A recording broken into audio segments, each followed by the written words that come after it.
All right, Blue Devil fans, welcome to a very, very fun episode 808 of the Duke Basketball Roundup. Jason and Donald here for you. Donald, it is just a couple ticks before 10 a.m. on Sunday morning. I'm going to go ahead and admit that I didn't get to sleep till about 2:30 last night. I was too wired. It just wasn't happening. There was no way to fall asleep before then. How did you do yesterday evening? Jason, I'm running off an hour of sleep. There we go. I tried to go to bed at 1 because as some of you know, I cover Formula One. I also cover soccer, so I was pulling triple duty until about 1 a.m. I went to bed for like an hour and a half, woke up for the race, and then after the race was over around 5 a.m., I could not get back to sleep until about 7:30. So we're running a little slow, but you know what, Jason? You know what an 808 does? It goes boom. Goes boom in your trunk. And that trunk is holding an ACC Championship trophy. So I am happy this morning, despite multiple cups of coffee. There you go, buddy. There you go. Yeah, keep the caffeine coming. And by the way, it's going to be a big day, folks. Obviously, we will have another podcast later this evening after the NCAA tournament seeding comes out, after the full bracket is announced. I am absolutely convinced. I can't come up with any scenario in my head where Duke is not the overall number one seed. I guess, like there are Arizona and Michigan fans who make arguments and the such. All the metrics say that Duke is going to be the overall number one seed. When you look at what we've accomplished, 17 quad one wins. I believe, I could be wrong, I believe that is the most of all time. No team in history has ever achieved that many quad one wins. We, of course, lead in all the different metrics and the such. We're number one in Ken Palm. It would take a huge game from Michigan today. Michigan still has a game to play. Take a huge game from Michigan to pass us, but the notion that the seeding committee might like flip things around a little bit at the last minute, there's no way. And even if Michigan did that, don't forget we beat them head to head just a few weeks ago. So. I was going to say, we beat them head-to-head.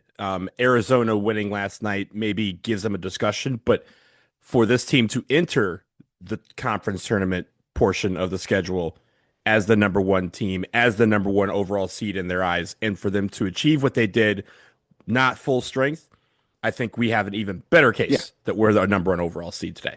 Yeah, exactly. Our defensive metrics have slipped a little bit over the course of the ACC tournament. I mean, look, we all said that the game against Florida State, hats off to FSU.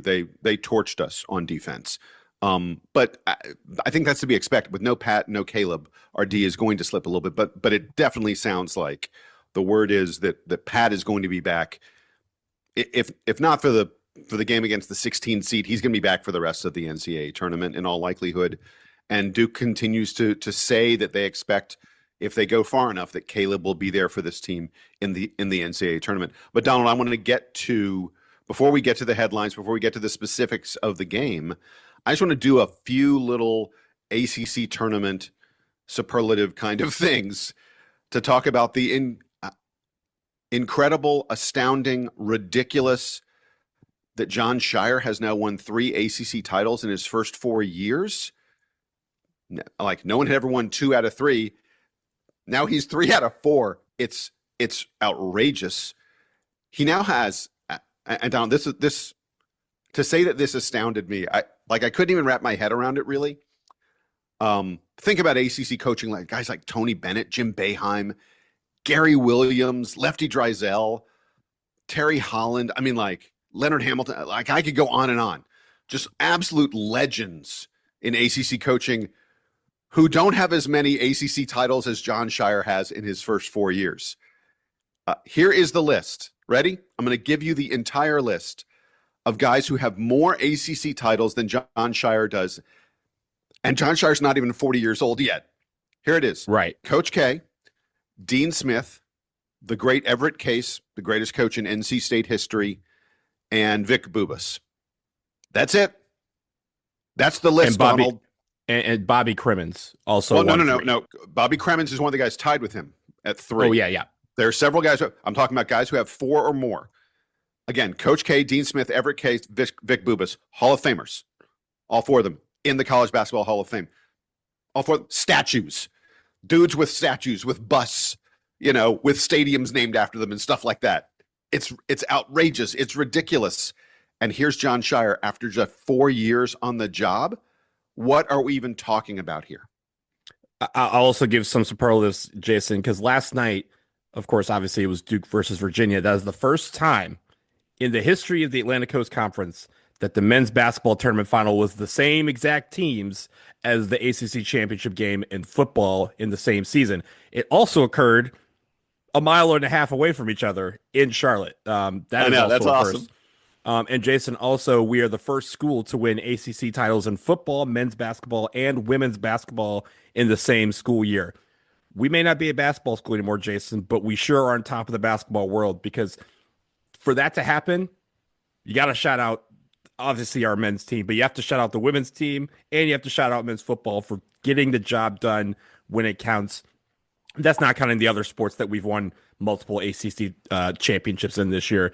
It's been a fun year to be a Blue Devil. And the great thing is, Jason, as you mentioned, we're not done yet. We're still playing basketball, and we have a lot of basketball left to be played, but let's celebrate last night. Hey, seeing as you brought up both of those ACC title games, I would just like to point out that both the men's basketball and the football ACC title championship games ended with a Virginia player throwing a desperation pass. Throwing an interception. And having it intercepted by a Duke player. I love Luke Murgott. There's no number 34 on Duke's basketball roster. Sorry, Luke Murgott, but but I'm sure he leapt with pride at that one from Caden. Yeah, when Caden made that interception at the end, I'm sure Luke Murgott was like, "Yes, buddy, I feel you. I feel you." All right, Donald. With that, let's get to some headlines. The DBR podcast inbox was exploding, obviously, after that game.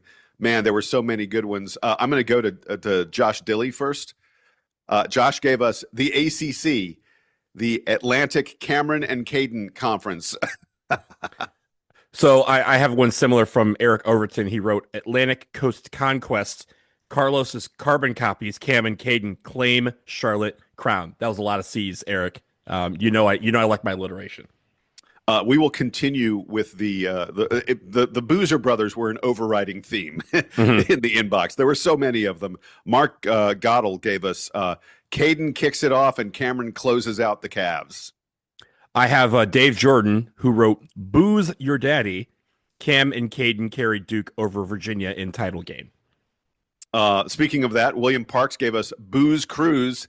Caden and Cam cream the Who's. Booze Cruise. I needed a drink when that game was over. Yeah. Oh, yeah. We had some celebratory ones after that one was done. Nicholas Jackson, there was a bunch of people who had the block party one, so I want to list his first, but I also want to list the one I thought was the best. So Nicholas Jackson wrote Duke crashes UVA block party to go back to back, but Ross Palis wrote 7 Devils bring punch to the Who's block party and leave with a chip. Speaking of blocks, Scott Matthews gave us blocked but not beaten. Boozer Brothers delivered double title to determined Devils. And then the last one I had, Donald, Molly Reed, a first-timer. Folks, if you want to get in the headlines, if you write to us and say, here's my first ever submission, if it's any good, it's probably going to get read by me because I really love it when we get first-time listeners, or first-time emailers. Molly she says she listens all the time. Mm-hmm. But Molly gave us this. Boozer Brothers' brilliant basketball halts Who's hopes. B's and H's there on the alliteration. Nice job, Molly. I have 2 more, Jason, and they're very simple ones. One is Mark Slavic, who wrote TKO, and the K is spelled CAY. That is awesome. That's a really good one. And the last one, again, very, very simple, from Chris Mershine, who writes in all the time, and he wrote simply, 7 is sufficient. 7 was sufficient last night for an ACC title. I love it. All right, let's get to the good. We may be here, folks, check your clock, check your watch. We may be here for a while talking about all the good stuff from this game.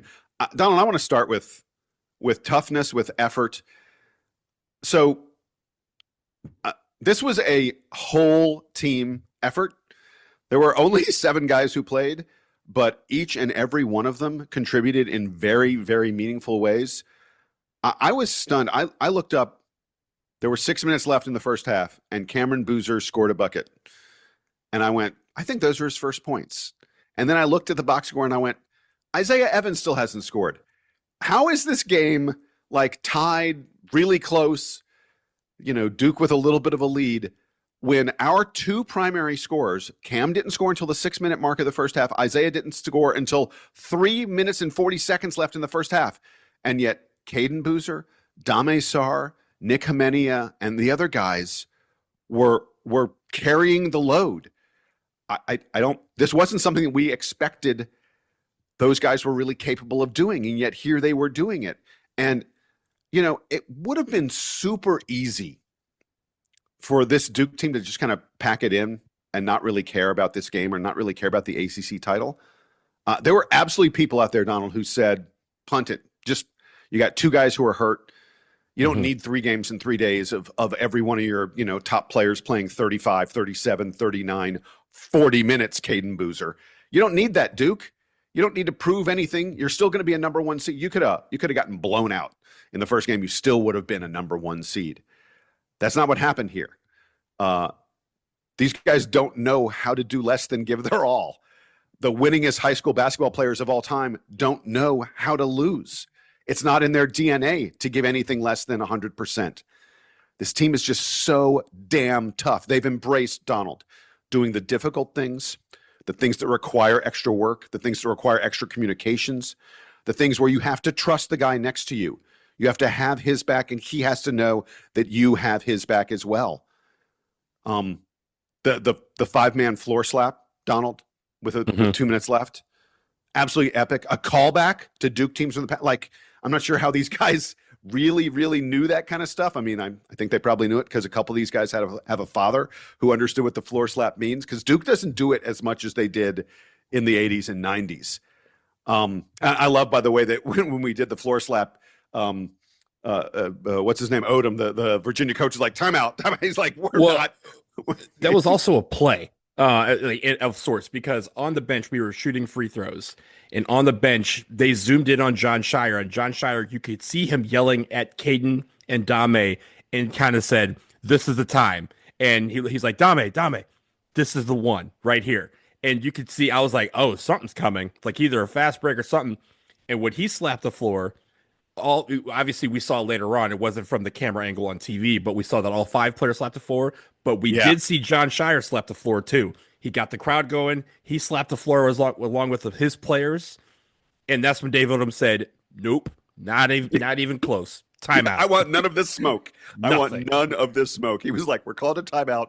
We are going to quiet down that energy that was coming from Duke. But again, I just thought that toughness came through again and again from this team. And you know what else? Clutch. It is really easy to have this absurd narrative that, Duke folds when winning time is here and all that other kind of stuff.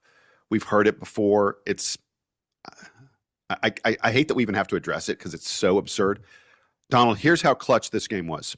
Here's how tense this game was. The game was tied 12 different times. The lead changed 16 different times. My heart was racing. The entire second half, I could feel my heart beating, especially like the final 10 minutes.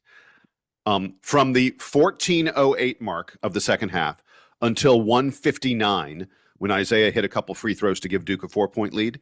Again, from 14:08 to 1:59, it was a 1-possession game. Every single possession was a 1-possession game. No team led by more than 3 points, 14:08 mark until the 2-minute mark in the game. And you know what? I mean, yeah, Duke got up 4 with 2 minutes left, but for the final entire 18:40 of this game, it was never more than a 4-point game. This is the definition of clutch. This is the definition of tense. This is the definition of we can't let up for even a heartbeat because the other guys are coming at us and can take over this game. For Duke to perform the way they did in that kind of a circumstance, it's all about heart. It's all about toughness. It's all about determination. And I don't know how you can do anything but love it. Again, for the final 18 minutes, almost 19 minutes of this game, it was never more than a 4-point game. My God, I can't believe it. I'm still here. I mean, Jason, I'll even break it down simply. It's not just Selection Sunday. You're in the movies. This is Oscar Sunday, right? The Oscars are this evening, and one movie that is an Oscar-worthy film is Rocky 2. This was Rocky 2. Both teams throwing haymakers, and to do that, you have to have a worthy opponent. And hats off to Virginia for how they played because they took us to the brink. We'll talk about how they did, but in the end, as you mentioned, the heart of a champion is undeniable. Fall down 7 times, get up 8. This last 2 minutes was both teams at the end of Rocky 2. We're not spoiling anything here. It's a 40-year-old movie.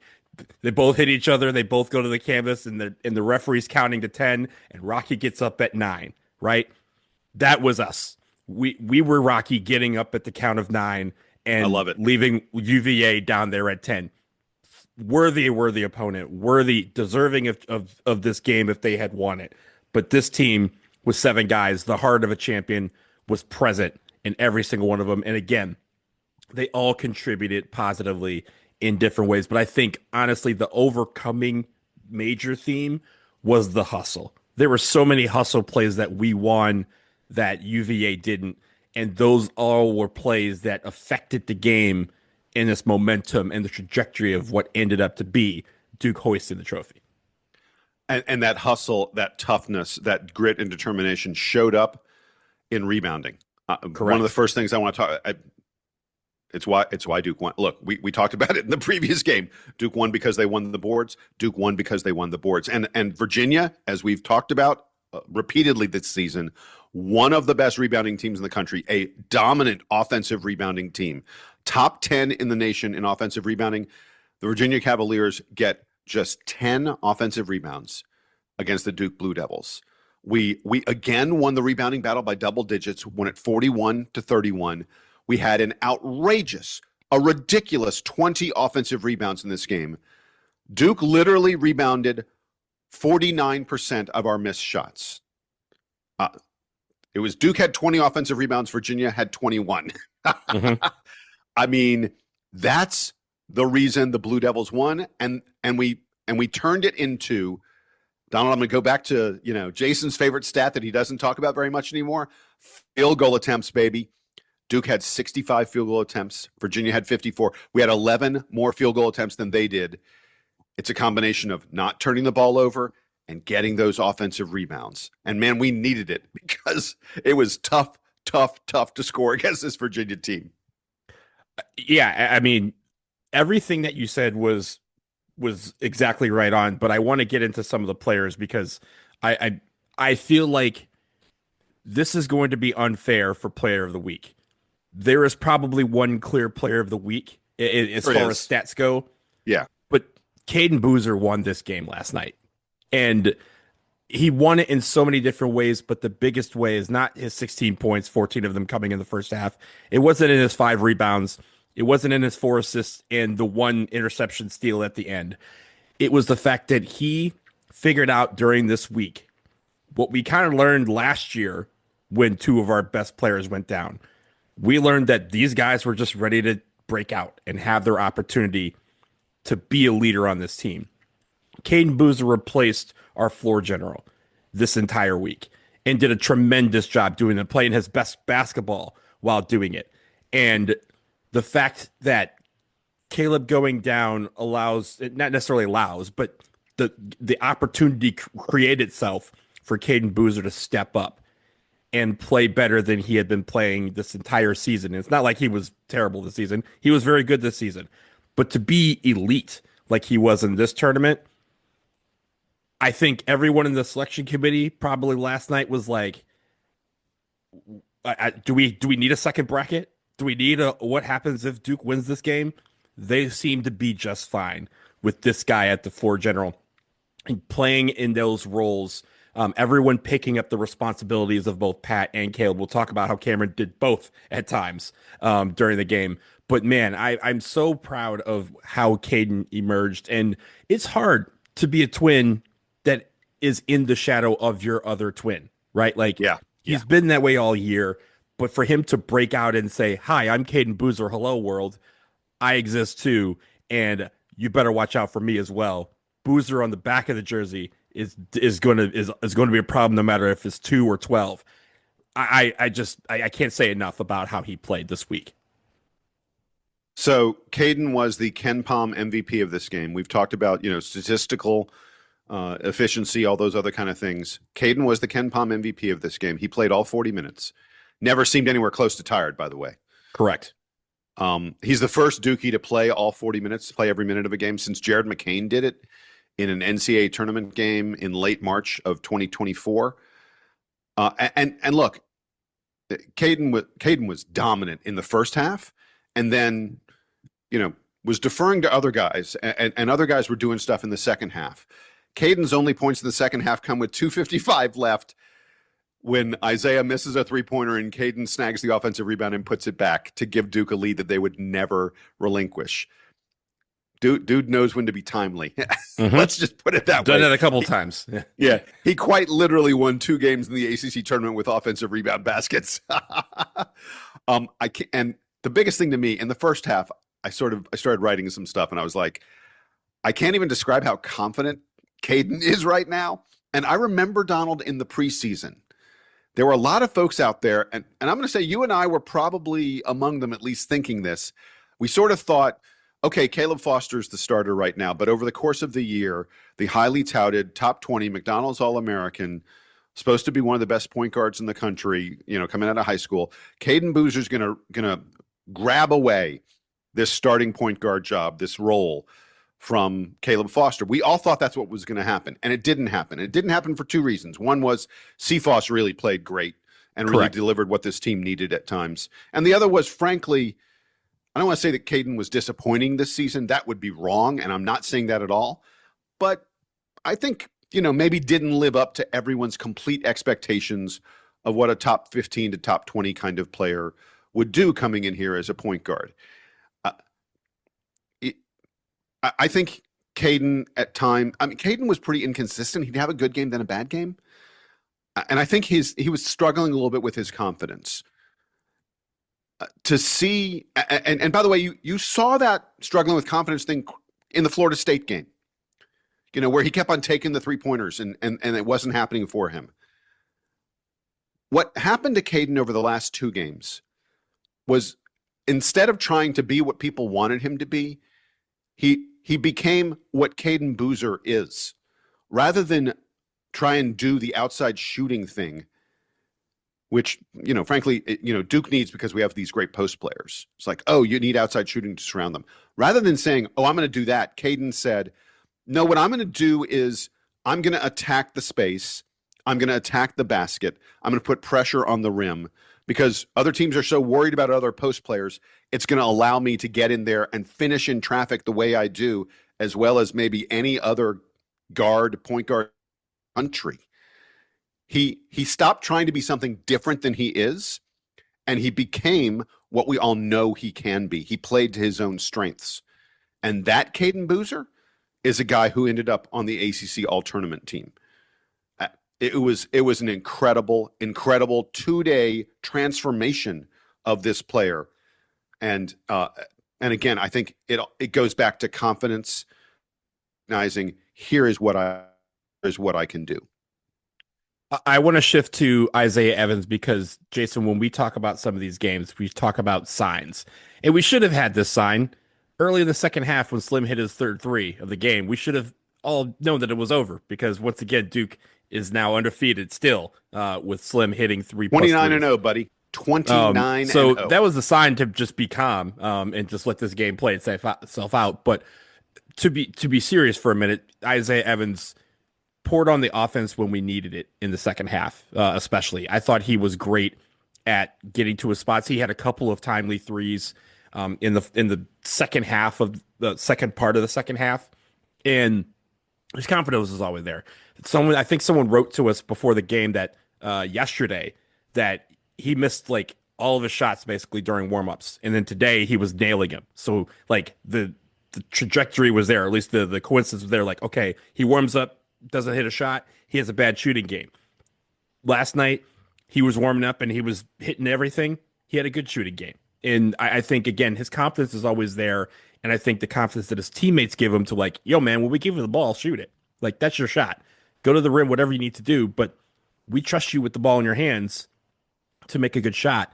And I thought he was doing that. So again, 20 points, 4 of 8 from three, 2 rebounds and an assist. He contributed again, big points when we needed it. He was our leading scorer last night. And I think, again, all of his shots felt timely in the course of the game, especially a game as close as it was. So I wanted to mention about Isaiah. As I said, he didn't score in the first 16 minutes. He had 20 points in the final 24 minutes of this game. Uh-huh. That's some pretty good scoring in there, my friend. And for cool as a cucumber free throws in the final 2 minutes, Duke has the ball. We know we're getting fouled. Isaiah's, give it to me. Just give it to me. Don't worry. I got this. Don't worry about it. And you mentioned the 4 of 8 3-pointers, including with less than 5 minutes left, the 3-pointer that breaks the tie. It was a tie game. And Isaiah hits that 3 that is just a monster. It's a game-winning kind of shot. But I also wanted to mention that outrageous play he had in the first half. I tried to look in the box score and I forgot to. I was looking at so much stuff in the play-by-play and things like that. I didn't get a chance to look it up. I don't know if Isaiah got credited with a rebound and an assist on this play. He should have. It was the long rebound that comes out, and Isaiah slaps it ahead like he knew that he couldn't catch it. He knew that no one was going to be able to catch it, so he slapped it ahead, and Caden corralled it and went in and got a dunk. I was like, Caden getting dunks, baby. It was such a heady play and such a great play. It should have been a rebound and an assist. I need to look and see if it counted as a rebound. It should have been. But that was the kind of thing that Isaiah was giving you a little bit of everything that you need. And outstanding game. And by the way, his defense continues to be really, really I never thought we'd get defense the way we've been getting it out of Isaiah in recent games. It's been really, really impressive. Hey, can we move on to Nick Hemenia? We sure can. A man. Nick plays 32 minutes. In his 32 minutes, Duke was a plus 11 while he was on the floor. Pretty good. I'll take it. 9 points, 6 rebounds. For the tournament, Donald, for the ACC tournament, Nick Hemenia, 5 of 12 on his 3-pointers. That's 41%. Yep, that works. On the season, Donald, in ACC play, all ACC games, Nick Hemenia finishes with one of the top 20 steal rates in the ACC. Dude plays great defense. I can't even count how many times. He had a lot of – he was covering Tista Ritter a lot of this game. Tista Ritter had a nightmare against Duke. I mean, we're talking about a guy who was first team all ACC. Tista Ritter in this game goes 1 of 6 from the field. 1 of 6 for their first team all ACC player. And again, it was mostly Nick Hemenia who was guarding him. Nick, tries to take charges more than anybody else in the team. He played a lot of point guard. The ball's in his hand in this tournament, in the ACC tournament. The ball was in Nick's hands more than we saw all season long. He probably had the ball in his hands more in these 3 games than the previous 30 games for the Duke Blue Devils. And you can see sort of the special player he's going to be as his career moves forward, as he adds more and more. He's trying to be more and more creative with that ball in his hands. He's gotten increasingly confident. He's doing just a little bit of everything. He was outstanding. When we were struggling to find ways to score, to find ways to do just about anything in the first half, Nick was one of those guys. Nick and Caden, I think, as much as anybody, were the 2 guys who were carrying Duke when we had no one else. Real quickly, yes, Slim did get a defensive rebound and an assist on that play with Caden's dunk. So, yes. Thank you for looking that up. He got both. But I also want to lump Nick in with Darren Harris because, Jason, those 2 guys led the team in plus minus. Darren Harris with plus 12, Nick with plus 11. And I just felt like on the floor, again, their stats don't really seem. Nick had 9 points, 6 rebounds, 1 steal. Pretty decent. Darren Harris with 3 points and 3 rebounds. You're like, okay, that's about what we expect from Darren Harris. But the fact that they were contributing on so many different levels, the defense was there, keeping guys in front of them. And it felt like a lot of the hustle plays that I mentioned that we were able to do involved Nick Hemenia or Darren Harris. They may not have ended with them with the ball, but the hustle plays where we ended up winning possession, it involved one of those two guys getting on the floor and getting active. And again, when you're sacrificing your body, knowing that there's no one behind you to back you up, right? Like there's no if you get hurt, if Darren Harris gets hurt, there's nobody else coming off the bench. He's the last one before you reach your Jack and Cam Sheffield, right? But for him to go for broke on some of these and keep the plays alive or give us the ball and give us an opportunity to go score, those are championship winning plays. You don't have to put that in the stat book for me to know that those guys played tremendous last night at keeping our hopes alive when it looked like Virginia was going to mount to run. And that's why their plus minus, it reads that way. It reads that these guys they came, they ready to play, and they did something positive to help us win. Yeah, Darren's plus 12 came in 12 minutes of playing time. Mm-hmm. If you told me that Darren Harris was going to play 12 minutes in a game where it was basically like a 3 or 4 point game, the entire contest for an ACC title game, I would have been like, yeah, okay, so who's in big foul trouble? No one was in big foul trouble. It was that Darren earned those minutes. Donald, with 4:57 left in the game, there was a timeout. The horn blew, and subs came in the game for Duke. Less than 5 minutes left in a tie ball game for the ACC title. The guy who stood up from next to the scorers table and came in the game was Darren Harris. Jon Scheyer inserted Darren Harris in the game with less than 5 minutes left in a tie ball game. I almost fell out of my chair. I was shocked and stunned that Scheyer was like, okay, crunch time, winning time, Darren, get in the game. That's so huge for Darren and huge for this team. And then the other thing I want to point out is with 12:15 left, Darren Harris made the most important play of his Duke career thus far. That was, he leaked out.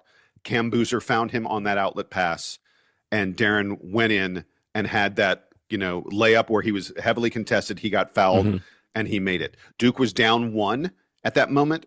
After that play, Duke is up 2 because he makes the 3-point play.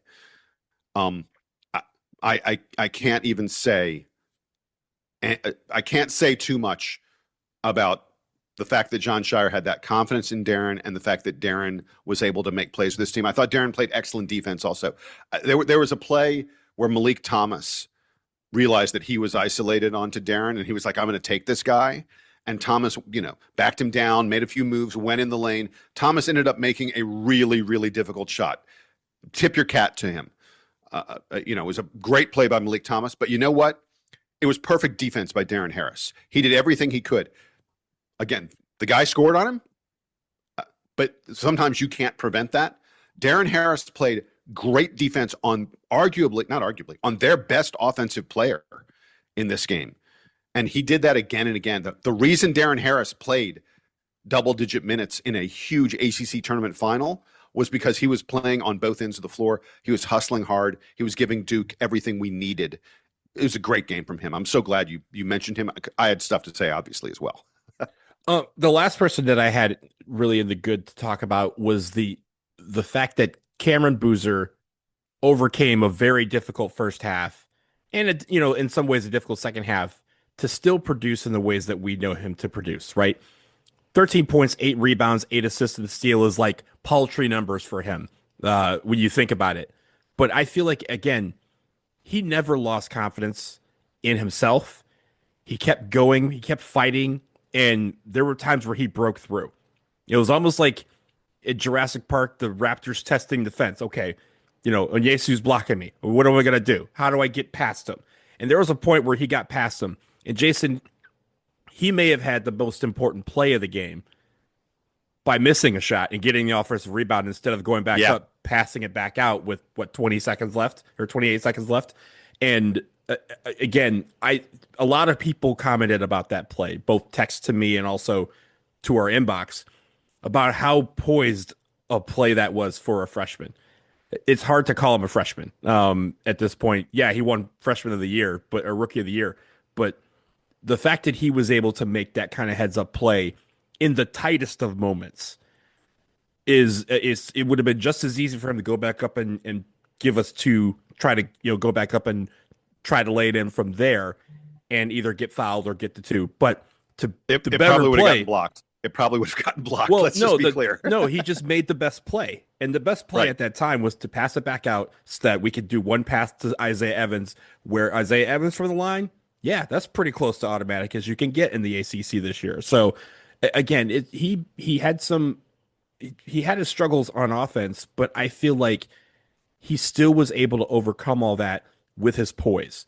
That's what I want to commend him for today. His poise under pressure of being the guy. And I'm sure UVA was looking at him like, this is supposed to be the ACC Player of the Year. This is supposed to be your Defensive Player of the Year. We got guys too. And they threw so many guys at him, and they still weren't able to contain him. And on defense, getting the rebounds, getting the offensive rebounds, making the assists, 8 assists. Like this guy is incredible. And even when he has a quote unquote less than stellar game, this man is the best player on the planet. It feels like when he has the ball. Yeah, 13, 8, and 8 is his worst game of the season. What are we? Take it. Come on. 81. So there you go. Yeah, so I want to say a couple things about Cam. So the first thing was, again, dude who does not know how to lose, doesn't know how to do anything but give his full 100% effort at all times. Yeah, the offensive rebound might have been the most important play of the game, but I'll give you another contender for most important play of the game with about 6.5 left. Duke was down 2, and I forget who took the shot, but Cam got that offensive rebound that he got away from Onyensu that I watched the replay like 5 or 6 times. I still have no idea how Cam possibly got that offensive rebound. Stripped it, yeah. Yeah, he just pulled it away from Onyensu, and then he went up and got fouled and got the and one, and he made it. So Duke goes from down 2 to up 1. That was just a pure desire, determination kind of play from him. And I also want to point out, and this is both something on Cam and on John Shire. Dude tried. Cam tried again and again and again. Like, I'm going to figure out how to get over this guy, get past Onyensu. And it frankly just wasn't working. And so, about 7 or 8 minutes left in the second half, they said, all right, you know what? Let's try something different. Rather than try and go in the post against him, let's put Onyensu into, pick and roll, screen, and, pick and pop, screen situations at the top of the key. Cam's going to have the ball out there. We're going to send, it was mostly Isaiah, a little bit of Caden as well. We're going to send Isaiah out there, have him throw a screen at Onyensu, and see what Virginia does, see what Onyensu does. And there were a number of plays where we just forced Onyensu into really tough decisions. Am I switching on to Isaiah? Am I leaving Isaiah alone? Well, leave Isaiah alone. And that's when he hit that big 3-pointer with under 5 minutes left. Duke figured out a way to make things a little bit more difficult for Virginia and Onyensu. We figured out a way to neutralize a little bit of his shot blocking late in this game. And it was all about Cameron Boozer and using Cam's smarts to take advantage of that. Because, man, there was not a lot else we could do against that dude. And last thing for me on Cam is I mentioned before, with Onyensu a couple weeks ago, we had Big Pat in the lineup to kind of pull Onyensu out of the way for Cam to do his thing. That wasn't present today. So Cameron had to do what most normal guys do when 2 guys go down, is play both of their positions. He played big pass position. He played point guard for a lot of the last 5 minutes of the game. And again, he was still able to do his job. And that is what leaders do. That's what champions do, is to be able to pick up the slack and pick up the responsibilities of the guys who are not able to play and make it where those guys are on the court in the aggregate. And so I want to commend him because it's very hard for a 6'9" dude who does not play point guard. His name is not Magic Johnson. So to ask him to basically assume the point guard duties for some of this game, and for him to be so great at it, again, with the 8 assists, being able to set up and execute and find open men when it looked like earlier in the season he'd maybe dribble off his foot or try to dribble into more trouble. Again, heads up poise from him, and the ability to do that is just simply incredible. Not many players in the country can do that. I want to mention a name really quick. We're going to get to break in a second. but I want to mention a name really quick that we haven't talked about yet, which is Dame Sarr. Really strong start to the game for Dame. He had a tip-in bucket on our first possession, had a really nice feed to Malik on the next possession. Didn't completely last. He missed a couple wide open threes later on. You know, his overall offensive game was like, okay, but he missed a lot of really, really wide open shots. But I mean, you know, this just in, Dame played great defense. Did you look at like Chance Mallory and Dallin Hall, the two-headed point guard monster for Virginia? Those two guys are really, really good. One of the reasons Virginia has been as good as they've been this year. Virginia, by the way, has they've lost to Duke since mid-January. That's the only team they've lost to since like late January. They've beaten every other team they've played other than the Duke Blue Devils, and I think that Virginia is going to be like a 3 seed in a no one's going to want them in their bracket, believe me. But that two-headed point guard monster has been really great for Virginia, and they combined Chance Mallory and Dallin Hall, who were guarded almost the whole time by Dame Sarr. They combined to hit just 2 out of 10 3-point field goals. Neither one of them managed to really get their team into a smooth offensive rhythm. It felt like Virginia did a great job of manufacturing stuff, of having a couple guys create on their own, but this never felt like Virginia running a smooth offense. Virginia was never able to get into a comfort zone against Duke offensively. And a lot of that was due to Dame being his usual disruptive self on the perimeter. All right, hey, Donald, let's take a quick break. On the other side, a few things to work on. We're not calling it the bad. There was no bad, but there are things to work on. And player of the week and play of the game, all that coming at you in just one moment. Raise the rudders! Raise the sails! Raise the sails! Captain, an unidentified ship is approaching. Over. Roger. Wait, is that an enterprise sales solution? Reach sales professionals, not professional sailors. With LinkedIn ads, you can target the right people by industry, job title, and more. Start converting your B2B audience today. Spend $250 on your first campaign and get a free $250 credit for the next one. Get started today at linkedin.com/campaign. Terms and conditions apply. Did you know only 6% of people are getting enough fiber? That's why Quaker created Fiber February, a month-long movement to show your gut a little more love. It's like dry January, only easier and more delicious. Quaker has over 100 delicious options that are a good source of fiber. So go buy Quaker Oats today and join the Fiber February movement for a healthy gut. Refreshing wild cherry cola meets smooth cream. The treat you deserve. Pepsi Wild Cherry and Cream. Treat yourself. This episode is brought to you by Cologuard. Do you know what's really scary? Not screening for colon cancer when you turn 45. The Cologuard test is non-invasive, requires no special prep or time off work, and ships right to your door. In just 3 simple steps, Cologuard takes the scare out of colon cancer screening. If you're 45 or older and at average risk, ask your healthcare provider about the Cologuard test. Cologuard is available by prescription only. Learn more or request a prescription today at Cologuard.com/screen.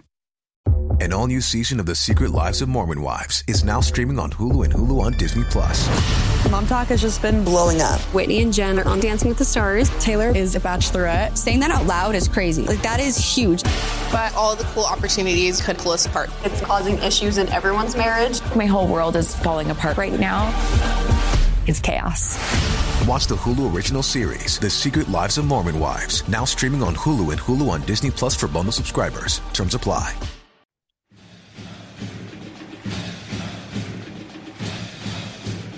We're back from the break, Donald. We're going to go through a few things that we want Duke to improve upon a little bit. It has to begin with a shout out to Onyenka Oyensu.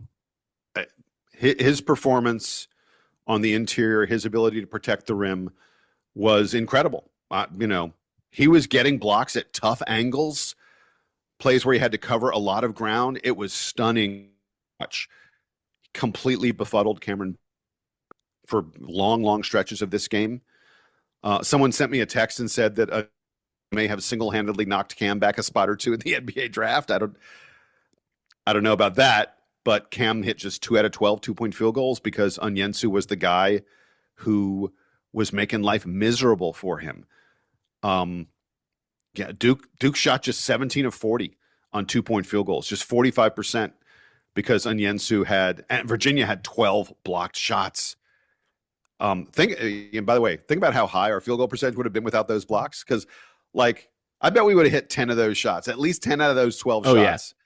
Yeah. It was like layups. It was easy shots. So rather than going 17 out of 40, if Duke had been 27 out of 40, if we'd hit, 65% as opposed to 45%, which was entirely in the cards if Virginia hadn't done what they did. I mean, it would have been the typical 20-plus point ACC blowout we usually see from Duke. So, I'm not saying it's a bad but thing to work on.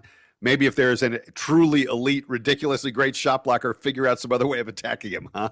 I mean, look, he finished with an ACC tournament record, was a 21 blocks. He had 9 last night, which is also an ACC championship game record. So hats off to Onyenso for that. But I also think we didn't really adjust well when that was happening. If you remember, a lot of those happened on the same play where he'd have 2 or 3 blocks in the same possession. And so it was about adjustments. And I think, as you mentioned, we started to adjust to figure out how to, neutralize him in a way later in the game. But if you remember when we played him 2 weeks ago in Cameron, we talked about how him and Grunlow were the 2 top shot blockers in the ACC, and they combined for 3 blocks that game. He had 9 by himself last night. So, and that's because we didn't have a Pat to pull one of them out of the lane while Cameron attacked the other one. It's as simple as that for me. So it's something to work on. But again, we're going to see teams in the NCAA tournament who are going to try and be shot blockers, and they're going to try and say, okay, these guys are going to go to the rim a lot. Let's throw our big guys in there and see what they can do. This is about figuring out how to stretch them out so that you can go through some of those gaps. And as we saw, there's definitely times if Onyenso was behind you, he couldn't do anything about it because he was going to get fouled. The one time he actually tried to go for a block from behind is that strip that Cameron Boozer had that you talked about, that he went up and Onyenso fouled him immediately because you have no position. Every other time he had that position. So I mean, he had an absolutely stellar game last night. The reason why he was first team all defense. And he showed it throughout this entire tournament. He had 9 blocks. He had 8 against NC State. He had 4 against Miami with 17 points. So again, we didn't get that part of his game last night. So hats off to him. And I like the fact that we adjusted from that. I think the only other thing, Jason, that I have a couple other things, but one was I feel like on the 8 threes that UVA hit, a lot of them were open. And it's because we over-rotated on defense. And when we did, it allowed UVA to kind of backfill that space with a guy that's wide open beyond the arc. And so I think, again, it's a very nitpicky thing. Those are things that I'm sure they'll see in the tape. But it was just, one guy just over-rotated ever so slightly. And because of that, UVA was able to fill in that gap with a guy. And so when they passed back to him, it was that extra half step that we couldn't cover to cover the 3-pointer. And it's just, again, it's a very small thing, but UVA was able to generate a lot of rhythm in hitting some of those threes. And sure, a couple weeks ago, they didn't hit those threes, but you can't expect in the NCAA tournament for people to be gifted open looks and not hit them. So again, over rotation, ever so slightly, the details are things that I'm looking at. Donald, I want to go back really quick to Onyenso and talking about, how Duke would have attacked him in a different way if we'd had Big Pat. I think one of the stories of both this game and the previous game was Malik Brown really, really struggling on offense. And it was the Butterfingers again, not able to sort of catch the lobs and the other things that Duke was trying to do for him. And frankly, in this game, he wasn't as effective on defense as he often is. I think the Carolina game and then the Florida State game were 2 of his better games in a Duke uniform. He then followed that up with 2 games that are, Malik will tell you, I'm sure Malik will tell you himself, 2 games that he's like, I could do better than that. And I wonder if maybe there was a little bit, the Virginia fans out there felt like Onyenso deserved to win ACC Defensive Player of the Year, the award that Malik ended up winning. I wonder if there was a little bit of like, I'm going to show you, hey, everyone who voted for this guy instead of me. I wonder if Onyensu was a little bit like, hey, this is what you missed out on, folks. He had a hell of a tournament. There's no question about it. And again, I think Malik struggled a bit. I think the last thing I have from me is just kind of a general observation. And again, something to continue to improve as the season continues is last night was a huge moment, right? It was an ACC tournament final. The stakes were high. There was more probably hanging in the balance than we would like, right? Not just the ACC title, but number one overall seed was a question mark still entering last night. We could talk about whether the committee was going to give it to us regardless, but I didn't think it was safe. And I'm sure they didn't think that as well. We're going to learn from these moments that the NCAA tournament is an ACC tournament final or greater every single game. And you like, this is the point now where losing ends your season. It doesn't continue it. And so I hope that they learn from how pressure filled that game was. And I like the fact that in a way, you know me, I love the blowouts, but they're going to learn from this haymaker battle of shots taken back and forth, because some of these NCAA tournament games are going to be that way. Teams are going to throw everything at us because they don't want their season to end either. So I hope we learn from that pressure. And next time we're on the court and we're in a pressure-filled situation, we're going to learn how to react better in some of these different situations that we ended up, reacting the way we needed to close it out. But it'll come easier for them. That pressure won't be as pressure-filled next time they see it. So I'm glad that we had this learning experience against, again, a truly worthy opponent in Virginia, because I feel like Virginia and Florida State and Clemson and UNC were the four teams that really showed us who we were this year. And we got to face all of them in the last four games. Last thing I have, just very, very quickly. If Duke had not won that game, we would be talking about the fact that Cameron Boozer missed 2 free throws with 1:15 left in the game. Mm-hmm. Duke was up 2. Cam went to the line to take 2 free throws, and he missed them both. By the way, that is what kept him from getting to that magical 14-point mark that he needed to sort of retain his outrageous, ridiculous streak that had never been achieved in the 21st century. Now, luckily, after Cam missed his 2, Virginia came down and Malik Thomas missed the front end of a 1-on-1. So each team kind of gave the other one it back, yeah. a free throw gift. But yeah, if things hadn't worked out the way they did, we'd be talking about those 2 missed free throws by Cam. But we're sitting here and go ahead and delete the past minute or so of what I just said. We're not going to talk about them because things worked out in the end. All right, let's get to our play of the game. I'm going to go first. Host privilege, Donald. 7 minutes and 55 seconds left in the first half. Tease DeRitter is trying to take the ball inside against Nick Hamenia. That just didn't work out for him very well. I mean, Tease kept on trying putting moves on. And this is first team all ACC against a backup guy for Duke, and Nick just stands him up. And so Tease DeRitter's like, okay, I got to pass this out of here. Nothing's happening here. As he passes it out, he forgets that Dame Sarr is a pterodactyl, that Dame Sarr has a wingspan like nothing you've ever seen before. So Dame is able to tip the ball away with those impossible long arms. And he's scrambling to get the ball. And he's fallen out of bounds. And he can't really find anyone to get it. He just tosses it back.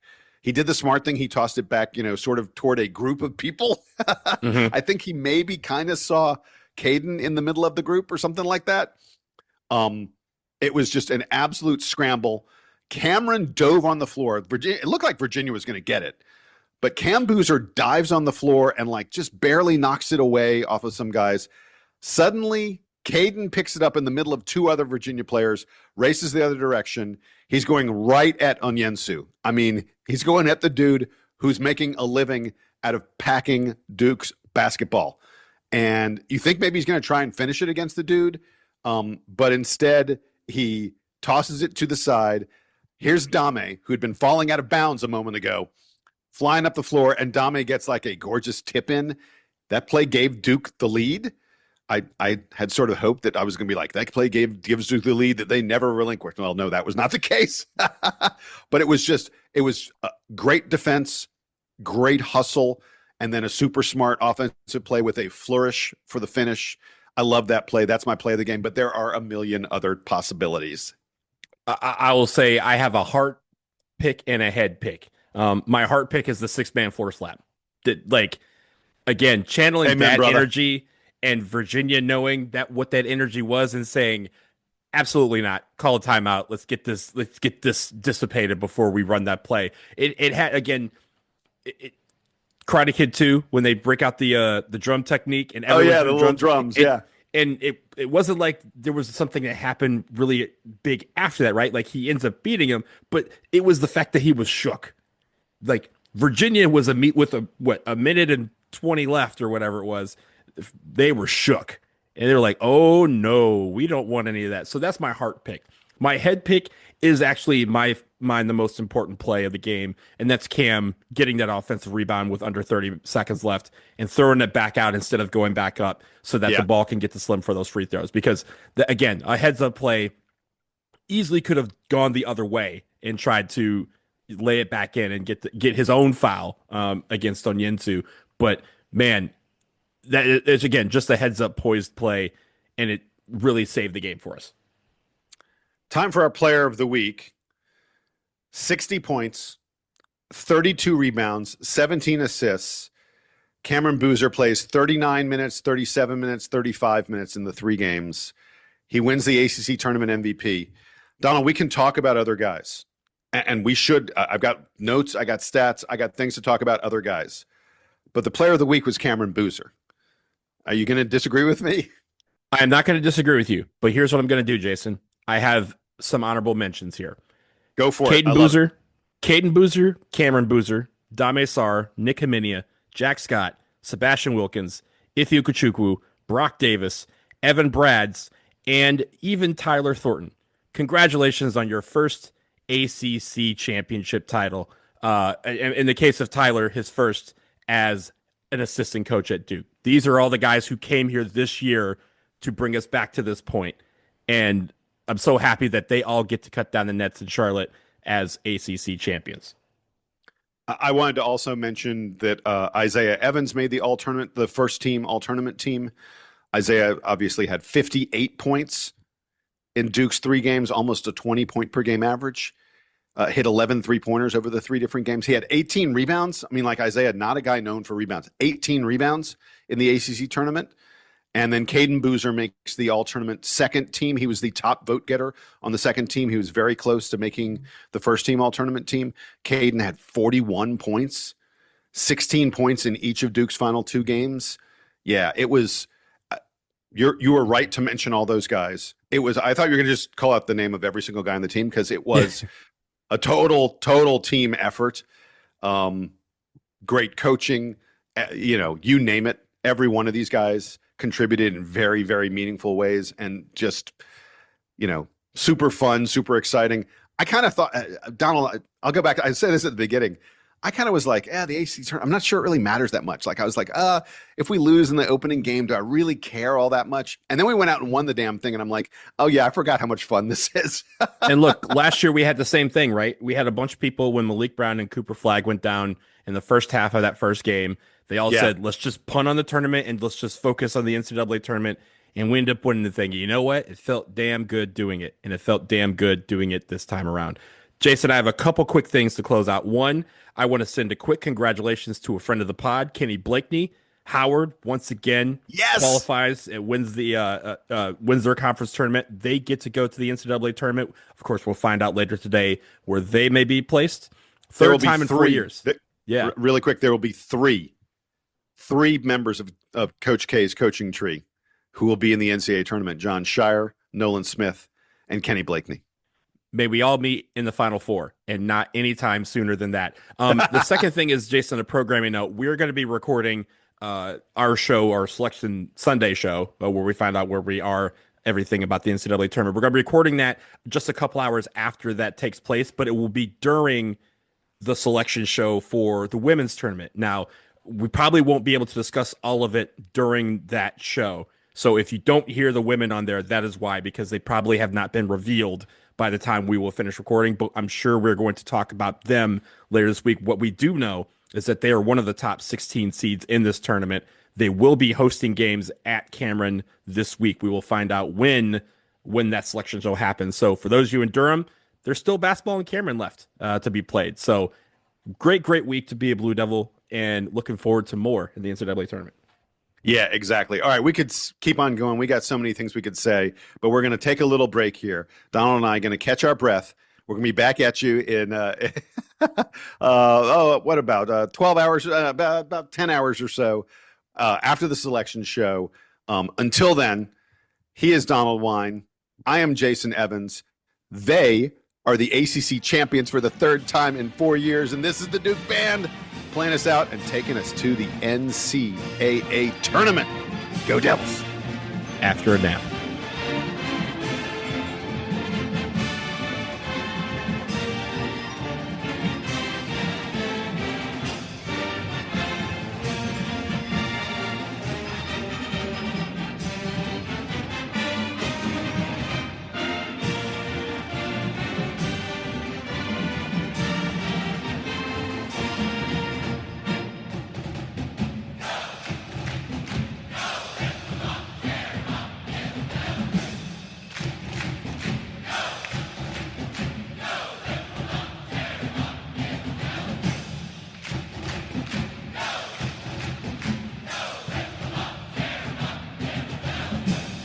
It's tax season, and at LifeLock, we know you're tired of numbers. But here's a big one you need to hear. Billions. That's the amount of money in refunds the IRS has flagged for possible identity fraud. Now here's another big number. 100 million. That's how many data points LifeLock monitors every second. If your identity is stolen, we'll fix it guaranteed. One last big number. Save up to 40% your first year. Visit LifeLock.com/podcast for the threats you can't control. Terms apply.